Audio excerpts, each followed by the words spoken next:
What's up, guys? Brady Figel here, coming at you with my top 5 EPs of 2025.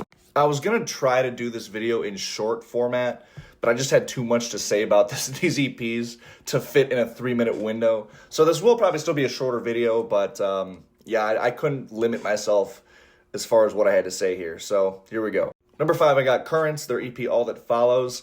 I've honestly never been a big fan of Currents or many of those similar modern metalcore bands as them. But this EP it works for me. I think they really hit a good balance on here as far as bringing the infectious, catchy riffs and grooves that really drive songs like It Only Gets Darker and My Severance. But then they actually managed to bring the melody just as well on a track like Making Circles that does have some really good genuine emotion that shines through. The performances are really good on here. The vocal performance especially is great. There's some sick guitar riffs on here. I think the only reason this album isn't higher on this list is because they do still sound a little bit overproduced, overly polished, which is a running criticism I have for, again, a lot of those similar bands.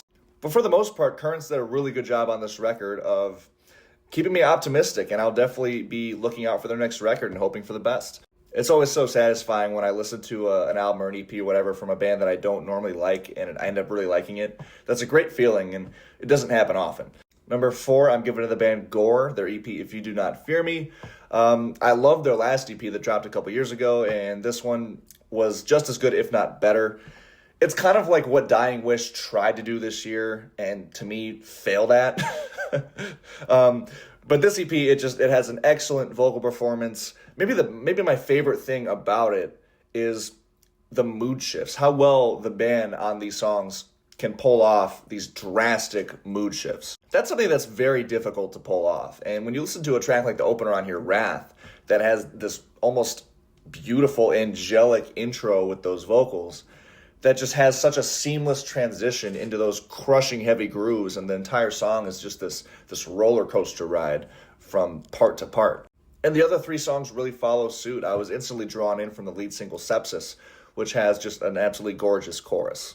I think the band could have maybe diversified their track list a little bit in terms of having 1 or 2 songs that leans into one of those ideas instead of having all 4 tracks kind of splitting the duties as far as heaviness and melody. I think a straight-up ballad from this band would sound amazing. I think if the band went for more of just an uncompromising heavy style and not having any melody, that would be amazing too. But overall, though, I'm going to keep following this band, and I'm very excited to hear what they do next. Number 3 is Harifa, When the Leaves Fall, I'll Be Near. This is a one-woman black metal project from the UK who has actually had several releases this year, but I did a review of this one because it was presented as an album. But it's 7 songs, it's 24 minutes, so I wanted to include it on this list. In my review, I was somewhat critical about how the songs kind of all follow the same formula in a way, starting out with a clean guitar section and then having it come back at the end and everything kind of just following a similar structure throughout. But the more I listen to this album, the less and less that bothered me. The single greatest thing about this EP or album, whatever you want to call it, is just Harifa's emphasis on mood. She clearly has a very good ear for it, and it translates really well onto the songs, and oftentimes those clean guitar intros contribute to that the most.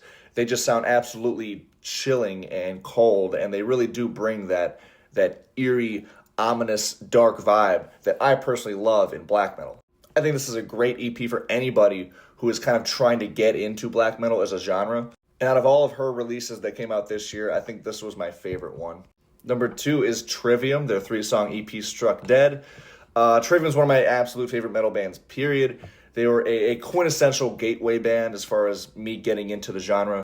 And I did enjoy hearing Trivium kind of retrace their steps back to their original Ember to Inferno and Ascendancy type sound, leaning into more of just a straight up melodic metalcore influence. That really comes to life on a track like Six Walls, which maybe has the band's most blatant In Flames influence that they've ever displayed, but it works magnificently.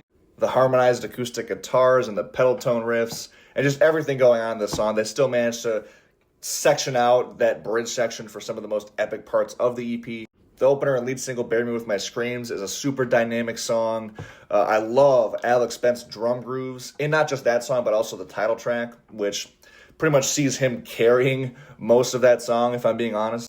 That song did, to me, come off kind of like this part, then that part, then this part again, then that part again. Just a little bit robotic in its structure, but Alex's performance on here makes up for that, quite frankly. That's probably the only reason this EP isn't my number one. My number one pick is President, King of Terrors. This EP is, I'm totally just kidding. I'm totally just fucking with you guys. No, my actual favorite EP of the year was surprise released from one of my favorite prog bands, Rollo Tomasi and the Echoes of All Dreams. This EP is just this band doing what they do best.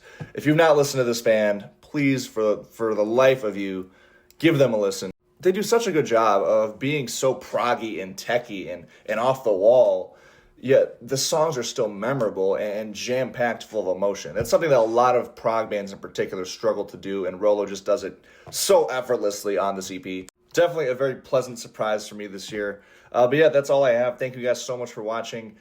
Please comment below what your favorite EPs of the year are. Remember to subscribe for more rock and metal-related content. Until next time, I'll see you guys later. Peace.